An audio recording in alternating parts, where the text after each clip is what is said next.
Hi guys, it's me again. This is about my fourth attempt of trying to do a video for you guys. Now I have a little man here. Things aren't so easy with videos. He is a little monkey, so every time I usually start doing something, he bawls, cries, poos, does something that needs my attention. So I do apologise. I'm trying so hard to get a full video rather than me having to sit down and edit it, which I really just don't have time for at the moment. None of my videos have ever been edited. I've been as real and as honest as I can be throughout my pregnancy, which has not been easy, as you'll know if you've watched my videos.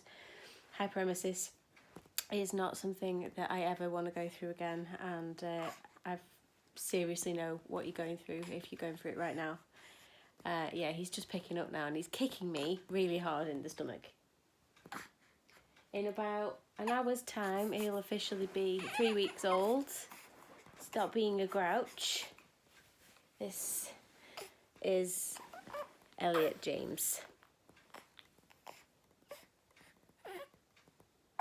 He does normally look more handsome than this, but he's being a grumble pants. Oh! I've just changed you. Oh my goodness. You are a sicking, pooping machine.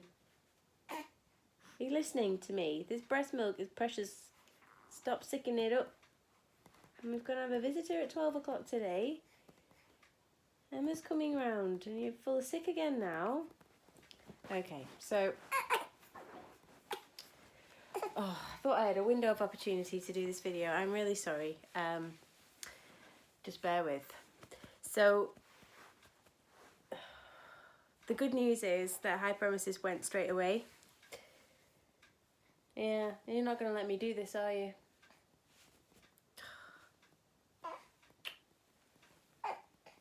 Maybe if he wants some food. Should we give you some food? And then are you going to leave me just to talk to these lovely people? He says no, probably not. He's got a really strong head, really strong neck muscles for a 3-week-old. They keep telling me that, and midwives and things say he's really strong. You're telling me. We call him the bobblehead. My little bobblehead. Should we give you some food? Yeah, okay. He's an absolute booby monster, this little fella. He feeds roughly once every hour and 40 minutes, and that's from the beginning of a feed. Every 3 hours my backside. So I hope you can't see anything here, but anyway. Breastfeeding is breastfeeding. Come on then. There we go. So you never know your luck. I might get 20 minutes now. Okay, so Hyperemesis went straight away. I didn't know, well, I did notice, obviously it's one of the only things that you're like, oh, but you're sort of all over the place with postpartum recovery, that it's not necessarily the first thing you think about. I had to have an episiotomy during my labour, unfortunately, so I was very sore down there and being stitched up in the sort of first moments really after he was born, so it wasn't necessarily the only thing I was thinking about. I was sort of thinking, ow, oh my word, that's sore. I was very lucky. I had a very quick labour and delivery for a first-time mum. I started contracting at not like a pattern about midnight on the Monday, the 21st, and when it got to every 5 minutes lasting for a minute, I rang the hospital, and that was about 3:30. So I'd only been really contracting for about 4 hours or so when they were getting more as a pattern. And then basically what happened was that they told me to hang on if I could, if I didn't feel like I needed any pain relief, just to stay at home until it's every 2 to 3 minutes. So I thought, well, it's painful, really painful, but maybe I can manage. So at this point I've been in the bath. The bath was really helpful, if any of you are wondering. I found sitting in the bath, just hot water, no bubbles, nothing, did help a lot. It kind of gave me a focus and it helped me relax. So I was in the bath for about an hour and a half, and I got out because I was really wrinkly. That was the only reason I got out. In hindsight, I probably should have just stayed in. But I got out, rang the hospital. They told me to hang on best I could. But an hour and a half later, so at 6 o'clock in the morning, I stood up with a really intense contraction and my waters broke. And it was the full-blown Hollywood gush. Like people say, oh, some people just get a trickle. Some people get the gush. Some people don't lose their waters at all until they're actually in active labour at the hospital. I got the Hollywood gush. It was all down my pyjama bottom trousers. And Tim was like, oh, that's my husband. So I said, oh my God, my waters have gone. And at that point, I got a really intense contraction, was throwing up. So I had my head down the toilet, I was contracting, and I got another set of waters breaking. So I had 2 Hollywood gushes. And that was fun. It was awful. My sick was bright bile green. And that was the second time I'd been sick during labour. So I was still throwing up. So I'm not going to say to any hyperemesis people that, you know, it gets better before pregnancy ends. Nah, I was still throwing up in delivery and labour, so yeah, it wasn't great. So my husband rang the hospital and said, listen, my wife has just informed me her waters have gone. She's in a lot of pain. They're coming a lot faster, and they're really intensive. And they were like, okay. I don't think they believe first-time mums. So my one piece of advice to you is, if you truly believe that there's things that are happening and it's like, okay, this is definitely going somewhere, don't just believe because you're a first-time mum that you can't possibly be right about your own body. I'm telling you now, if you feel things are moving and they're moving fast, just go to hospital. The thing they'll do is they'll send you home if you're not ready. And that's what they were trying to put me off with. Like, well, if you're not ready, you just have to go home. I was like, well, fine, we'll just go home. But I really want to come to hospital. So, yeah, I contracted 4 times before I even got down the stairs. My mum was here and she was like, this is really intense. My mum didn't come to the hospital with us. It was just me and my husband. We decided the whole time that we just wanted it to be me and him. My mum would be close by, and then as soon as anything happened, she could be here in 20-25 minutes. She could be at the hospital. So that's basically how it happened. We managed to get to the hospital. I was still contracting. I had to stop and lean on a rubbish bin outside the entrance of the hospital because I was contracting again. Excuse me a minute, he's took himself off. Keep your hands away and then you'll be all right. This child. So the porter came out at the same time and he was like, oh, do you need some help? And Tim was like, yes, please. Because he had like all the bags, like 2 suitcases, because you take towels and things like that and they're really bulky. So it wasn't like I had tons and tons of stuff to take with the hospital with me, but we had like a pillow because they said that the pillows are really few and far between sometimes in these delivery suites, and I wanted one for my husband because if I was going to be there a while, it's not really fair on him just to be sat on this little chair. So we took quite a lot of bulky stuff. I will probably do what I used in my sort of hospital bag video, if for anyone who's interested. It was quite basic what I needed in the end. I probably shouldn't have packed half the stuff I did, but anyway, you do because you just don't know. You could end up with an emergency C-section. You just have no idea. I didn't really have a birth plan as such. I had a few preferences. Like I didn't want the injections. I didn't want the pethidine or diamorphine or whatever it's called because it can affect the baby's sleepiness. The baby can come out quite drowsy. So I decided this poor little fella had been through enough with HG and all the meds I was on. I thought, no, I'm not giving this child anything else to contend with. I'm doing it without the injections. If I need an epidural, then fine, I'll have an epidural. But as when I came to the hospital, they listened to me. I was obviously having a contraction. They were like, I think this lady needs a delivery room rather than an assessment room. So I was wheeled into this delivery room and to cut long story short, the midwife and her student said, can we assess you? I said, yeah, no problem. By this point, you do not give a crap. You're in that much pain. And she told me I was 8 centimetres dilated. So from midnight that night till I think this was probably about, I'm going to say 7 o'clock as a guess when I arrived at the hospital, I had managed to contract a full 8 centimetres, which they say so many women don't even get to 4 centimetres in 12 hours, first-time parents. So I was very lucky. I'm not going to say I was gifted. I had nothing to do with it. My body was just doing what it was doing. But I'm very, very glad that it wasn't like a whole 30-hour labour after a pregnancy that I've had. It was absolute hell. So I really hope all these HG mums that watch these videos, I hope you have a delivery like me. It wasn't plain sailing. His heart rate wasn't great towards the end. They were a little bit concerned. It was dropping and it wasn't picking up the way it should do. So they threatened me with like the ventouse and the forceps delivery. But instead of that, I had to have an episiotomy instead, and I had to push with all my might. She said 100% is not enough. You need to give me 120%, of which by this point, after 7 hours of contractions, and by this point, I'd been pushing for a while, you're knackered. You are absolutely knackered. I had my legs in stirrups, and I had these like little handle things on the bed. She said, when you get the contraction, bear down like you're doing number 2. Yeah, it's not glamorous. Pull on these handles to give you extra pushing, basically, pushing power. My legs were up in stirrups. Everyone was staring at your bits. They do say you leave your dignity by the door and you pick it up on the way out, and that is very, very true. In fact, I don't even think I picked mine up on the way out. Sorry, my cats are playing with a muslin cloth. I could just see it moving out the corner of my eye. I don't even think I picked mine up. I think mine's still there. Because after that, you just get assessed by your midwife, and because I've been stitched, my midwife has checked my stitches for me, because unfortunately they're coming apart and the NHS don't restitch.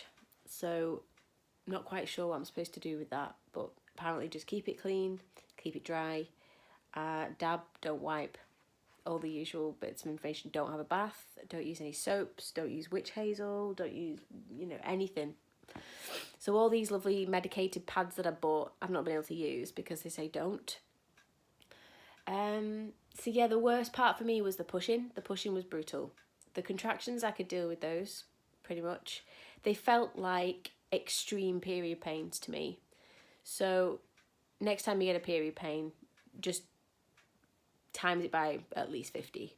And you pretty much get what it's coming to. But, they do pass, that they're over. You have like a minute and a half, and it's going to end. You're going to get a little gap, and then it's going to happen again. So you sort of can focus through those. The pushing was really hard because obviously you're having a contraction, and then you've got to think about pushing. And she said at least 3 pushes per contraction if you can, because we need to get this little boy out. Because at the time, like I said, his heart rate was dropping and I was really panicking. So I really did push with all my might towards the end. I gave him everything I got. And by 12 on Monday the 21st, he was here. So they classed my active labour from when my waters broke, which was 6 o'clock in the morning. So according to them, my labour and delivery was just over 6 hours, which is amazing for a first-time mum. In my opinion, I was in pain from midnight, so I'm classing it as a 12-hour labour and delivery, but they are classing it as a 6. So I guess I'm very fortunate in that way. I'm a breastfeeding mum, as you can see. I'm trying my best. I always said all the way through my pregnancy I would try breastfeeding first. If it didn't work out, it didn't work out. I wasn't going to give myself a really hard time. After all, a fed baby is best, and there's formula around for a reason. Not everybody has the same amount of luck that I've had with breastfeeding. Some babies don't latch very well. They're learning just as much as you are, so I've been told. But I was very fortunate. Elliot has been a booby monster from the word go. He latched straight away, hardly needed any encouragement. It's like he just knew what to do, which I was really grateful for, because I kind of got led by him, really.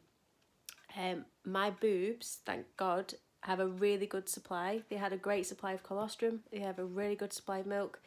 So I've never felt as if I'm not producing enough for him. He's having plenty of dirty nappies. This is the second of today, and I've had to change his outfit twice. I wouldn't recommend Tesco nappies. They're a bit rubbish. We're going for reusable nappies, but because his little belly button hadn't quite healed properly, and the reusables are bigger nappies, I couldn't fold them down to let it air out. So we bought a couple of bags of like disposables just until his belly button heals, and then we're going to go straight back to reusables, which was so much better. Honestly, they absorb so much more, and we never got a leak at all through those nappies, whereas when we went to disposables, because the nurse advised it, just until his belly button's healed, we've had loads of leaking nappies, Tesco, like I said, Pampers are better. Aldi's nappies are pretty good, but it was just we'd run out, and it was like the closest shop was Tesco's, and they'd run out of Pampers, so I had to get like their own brand, and then really not up to much. So I wouldn't recommend Tesco's own if you're a UK mum. So yeah, breastfeeding's going really well. He unfortunately is going through a bit of a growth spurt, I think, at the minute, and he did it 2 weeks as well. He's 3 weeks today. So he's been really demanding on the food front. So he's been feeding on average every hour and a half. And to be honest with you, since birth, he has been feeding a lot more regularly than every 3 hours on average. It's getting slightly better, but like I said yesterday and today, he's been a real guzzler. He's basically trying to up my supply, I think, ready for his growth spurt, which is coming. It's either here or it's coming soon. He's actually asleep now. He's using me as a dummy. He does this as well. Sometimes I think, is he hungry or is he just wanting a bit of soothing? So we are trying a dummy with him. Doesn't always take it. Sometimes he really fusses and then gags, so I feel really bad. But he usually speaking likes to soothe on me, and I end up just sitting here on a sofa like I have done for 9 months, feeling sick. I'm now stuck here feeding him, so I'm still feeling like a little bit of a prisoner in my own home, unfortunately, but we'll get there. He's only 3 weeks old. What else can I tell you? Yeah, episiotomy. If you do have an episiotomy, don't be too scared of it. It's not the nicest experience, don't get me wrong. But you are so sore and you're so tired, you don't really feel things down there. Everything's a little bit numb, especially when you are pushing and the baby is coming out. So obviously things are stretching, but not necessarily stretching the way they should, hence the reason why you need to have an episiotomy. So things are numb, they do inject you. It's just like a really sharp scratch. I'm not the best with needles. I am the worst, in fact, with needles. I faint. If you read some of my other videos, watch some of my other videos, you'll know I'm not very good. I've fainted and had all sorts of problems with blood tests. I am now officially cured of my fear of needles. Because when you are giving birth, you are just, unfortunately, a pincushion. So I had lots of injections down there to numb the area. They didn't leave it very long before they actually cut me, so I did feel it, but it wasn't that bad. It hurt, but you're in so much pain anyway, you kind of don't really realise that it's happening. She cut me a little bit and then said, I'm going to have to cut you a bit more, it's not enough. So unfortunately I have ended up with a reasonable size episiotomy. The other downside was the midwife who did it wasn't happy with the stitches when she'd stitched me up. So she undid them all and got a consultant in to redo them. So I was stitched up twice. I had my legs in stirrups for what felt like an eternity. So there's a lovely picture of me just after I'd given birth to him. He's under my top. I actually look remarkably well considering I'd just given birth. I'm quite pleased about that. And little does anyone know that at the bottom part of that picture, my legs were in stirrups and I had 2 nurses looking at my bits, stitching me up. So I'm really glad it wasn't a wide-angled lens. The other thing that the nurses recommended was if you have had stitches down there or you're just generally really sore, to wee in the shower for your first wee. And I would highly recommend doing that because I didn't actually feel anything stinging at all, because it was actually a lot nicer to wee in the shower. So I did just that. But they said to give it a very, very gentle wash with just clean water. Everything down there. Seriously, I was so swollen that I genuinely thought I had a cauliflower between my legs. I have no idea what organ that was, but it certainly wasn't the usual feel for my downstairs. I was actually quite scared. I didn't want to look. I didn't look, and I haven't looked at my downstairs until this week just gone, and that was because my stitches were coming undone, so I wanted to have a look to see if they were infected. But I was terrified of looking down there because of the way it felt. It was like, oh my God, what is that? I was really swollen. I think it's probably because I'd been stitched up twice and just given birth, but Jesus. And if you've suffered with hemorrhoids and you think they're bad during pregnancy, after pushing for 3 hours, yeah, I'm not even going to describe that because hemorrhoids are bad, seriously bad. They've only just calmed down 3 weeks later.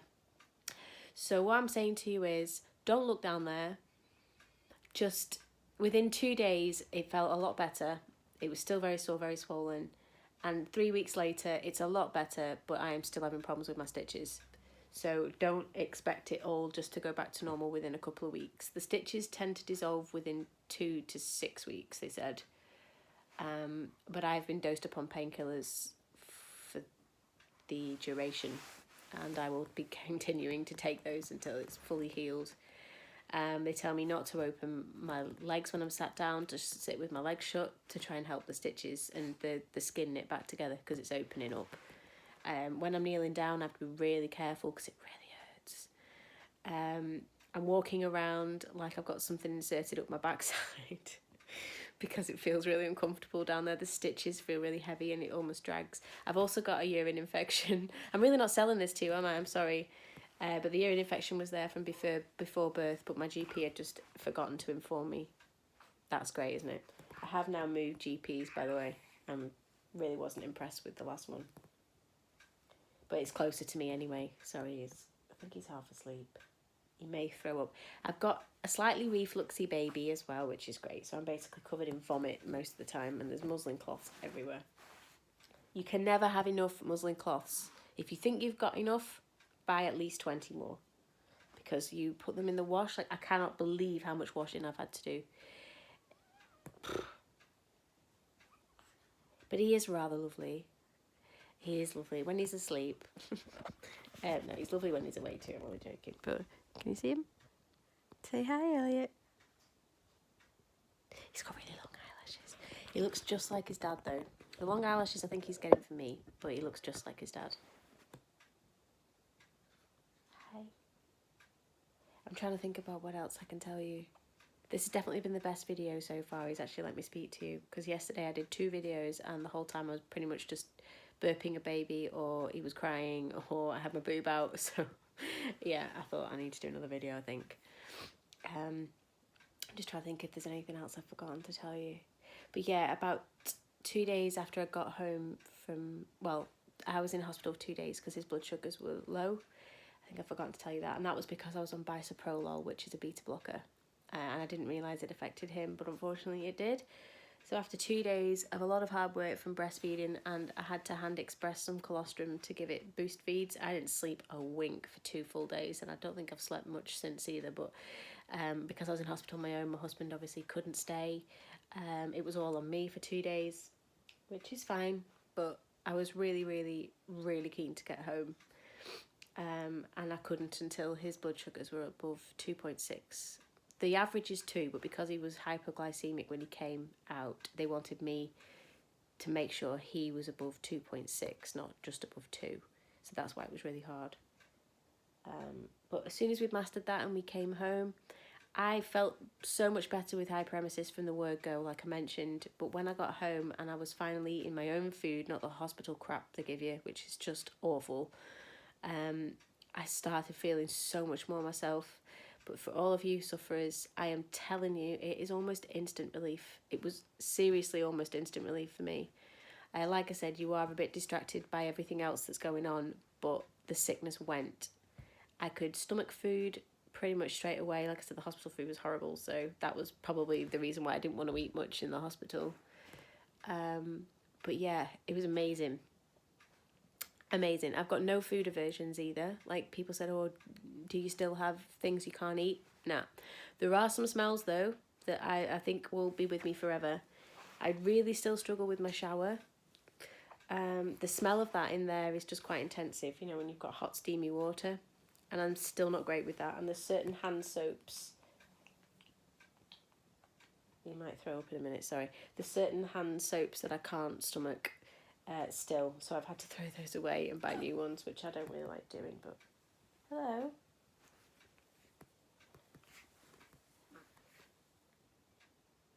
Hi. I'm going to go to sleep.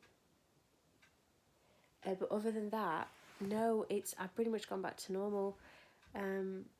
Yeah, just a couple of things that I still smell and think, but weirdly, none of them are like food related smells, which is really strange. But I didn't really have much problem with the smell of food during hyperemesis, which I found really odd.